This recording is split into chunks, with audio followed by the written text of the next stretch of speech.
2 or 3 years I release an album. And I don't see the point of, when you're doing it every 2 or 3 years, having the same musicians, having the same style, albeit it's the same songs because you're the songwriter. So therefore I've always made an effort to have a theme, have a process which makes it different to the last one. For example, the last album I did, I recorded in Nashville.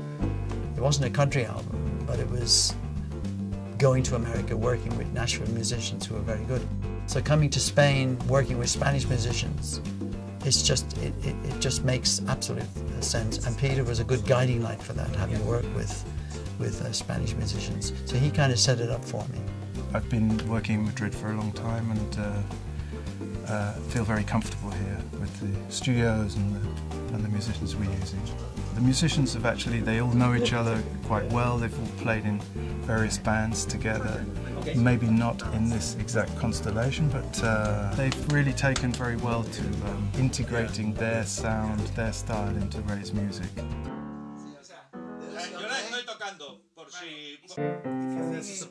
I am interested in writing about things that are current. I do incorporate current events, things that are going on in the world that I'm reading about, hearing about. With lyrics, you just sit there with an empty notebook until you get an idea. Lyrics take a long time. Once you start the lyrics, you never stop until you're finished.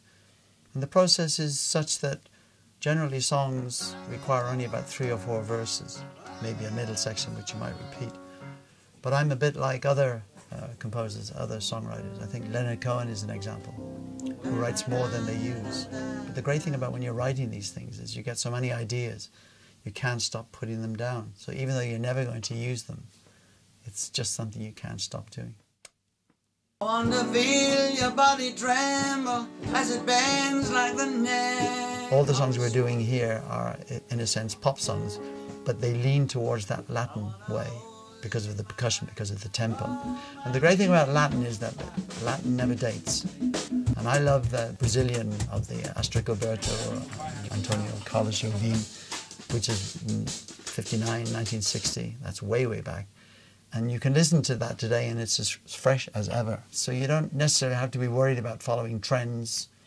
Just do the project, get it done, and that's it. So as I say, so far, it's worked out really well. How was that tempo compared to the... I think... Something needs to be up that bit, yeah? Oh!